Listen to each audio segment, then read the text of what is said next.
একজন বড় আবিদ রব্বুল আলামিন বললেন, রে আবেদ, দুনিয়াতে কত বছর ইবাদত করেছো? এবার আবেদ বলেন, আল্লাহ, দুনিয়াতে 500 বছর ইবাদত করেছি। কয় বছর? 500 বছরে কোনোদিন তাহাজ্জুদ বাদ দেয় নাই, ইশরাক আওয়াবিন তাহিয়াতুল যুর কোন নামাজ আমি বাদ দেই নাই।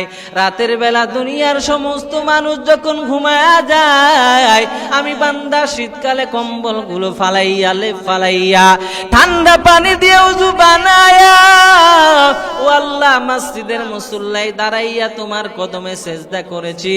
ও আল্লাহ, দুনিয়ার সমস্ত মানুষের দরওয়াজা বন্ধ হয়ে গেছে, আমি জানি আপনার রহমতের দরওয়াজা খোলা।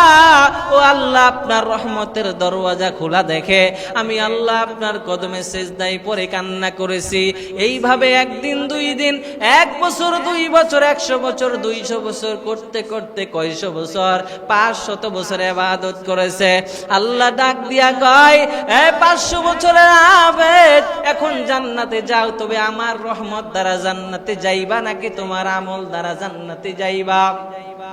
এবার আবেদ ডাক দিয়া কয়, দয়ার মালিক, জীবনে তো কম আমল করি নাই, কম ইবাদত করি নাই রে আল্লাহ, এত কষ্ট করে আমি ইবাদত করেছি, এত কষ্ট করে আমি আমল করেছি। ও আল্লাহ, মনে তো চাই, মনের আকাঙ্ক্ষা, আমার আমল দ্বারা আমি জান্নাতে যেতে চাই। এবার আল্লাহ বলে, রে গোলাম, 500 বছর ইবাদত করেছো, 500 বছরে আমি আল্লাহর কত নিয়ামত আমি তোরে দিয়েছি। আমার দেওয়া পানি, আমার দেওয়া মাছ, আমার দেওয়া মাংস, কত কিছু তুই বান্দা উপভোগ করেছো। এবার আল্লাহ পাক জাহান্নামের একটা আঁচ দিবেন। জাহান্নামের সামান্য আঁচের কারণে আল্লাহর বান্দা 500 বছরের আবেদ এমন ভাবে তার পিপাসা লাগলো, আল্লাহর বান্দা এবার পানি খোঁজার জন্য পাগল হয়ে গেলেন। পানি খুঁজতে খুঁজতে কোথাও পানি নাই। একজন ফেরেশতা পানি বিক্রি করতেছেন, পানি লাগবে নি, পানি লাগবে নি। আল্লাহর বান্দা আবেদ বলেন, ভাই, তুমি পানি কোথায় পাইলা? বলে, পানি আমার বড় প্রয়োজন। এবার আল্লাহর বান্দা বলেন, আমাকে 1 গ্লাস পানি দাও। ফেরেশতা বলেন, 1 গ্লাস পানির মূল্য তোমার আইডিয়া আছে নাকি? কত মূল্য জানায় দেন। এবার ফেরেশতা বলেন, এ আল্লাহর গোলাম, 1 গ্লাস পানির মূল্য 500 বছরের ইবাদত। 500 বছরের ইবাদত যদি দাও, 1 গ্লাস পানি পাইবা। কয় বছরের? 500 বছরের ইবাদত, 1 গ্লাস পানির মূল্য। রে আল্লাহর বান্দা, মনে করিও না 5 বেলা নামাজ পড়ে, কত জিকির আজকার করে আমল নামা মনে হয় অনেক হয়ে গেছে, কিন্তু বান্দা আল্লাহ যদি ধরে, এই আমল তোমার কিছুই না। এবার 500 বছরের আবেদ বলেন, জাহান্নামের তাপ এমন দাওয়া দিছে, এখন তো পানি না খাইলে কলিজা শেষ হয়ে যাবে, এমনি মারা যাব। আল্লাহর বান্দা আবেদ এবার বলেন, ও ফেরেশতা, দাও পানি দাও, 500 বছরের ইবাদত নিয়ে নাও, আগে জানটা বাঁচাই। সম্পদ থাকলে থাকবে, না হয় না থাকবে, আগে জানটা আমি বাঁচাই। আল্লাহর বান্দা 500 বছরের ইবাদত দিয়া দিল, 1 গ্লাস পানি নিয়ে নেয়। 1 গ্লাস পানি যখন পান করলেন, এবার আল্লাহ তাআলা শুকরিয়া আদায় করলেন। আল্লাহকে বলেন, ও দয়ার মালিক, তোমার কারিশমা কেমন? ও আল্লাহ, আমার 500 বছরের ইবাদত চাই না, আমার কষ্ট আমি দেখতে চাই না।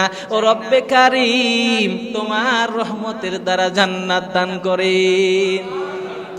এবার আমার আল্লাহ তো রহমান, আমার আল্লাহ তো গফফার, আমার আল্লাহ তো রহিম।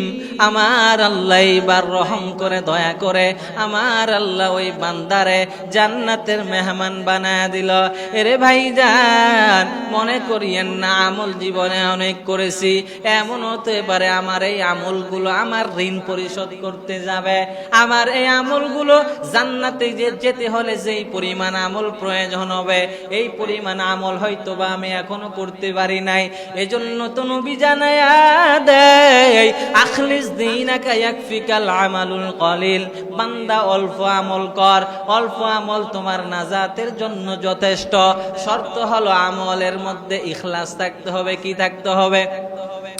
আমলের মধ্যে তোমার নিয়ত পরিপূর্ণ করে নাও। বান্দা তুমি 10 জন মানুষকে খাওয়াবা আল্লাহকে সন্তুষ্টি করার জন্য। তুমি যদি মনে মনে নিয়ত নাও আমার মতো ধনী এলাকায় কেউ নাই, আমার মতো প্রতাপশালী এলাকায় কেউ নাই, আমি খাওয়াবো, মানুষ দেখবে, মানুষ মনে মনে ভাববে হাই রে হাই ওই বান্দা এত বড় মানুষ 10 জন মানুষকে খাওয়াইতে পারে, আর আমার কপাল কত খারাপ, আমি একজন মানুষকে খাওয়াইতে পারি না, সামর্থ্য আমার নাই।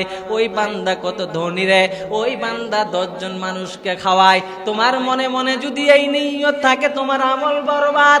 নিয়ত করবা একজন আল্লাহকে খুশি করার জন্য। ও আল্লাহ তুমি সম্পদ দান করেছো, তোমার বান্দাগুলোকে খাওয়াইতেছি, আল্লাহ তোমার শুকর। কত গরিব দুঃখী মানুষ রাস্তাঘাটে বেড়ায়, মানুষদের অভাব অনটনের কারণে কিছু খাইতে পারে না, আমি তাকে কিছু টাকা দিয়ে সহযোগিতা করলাম।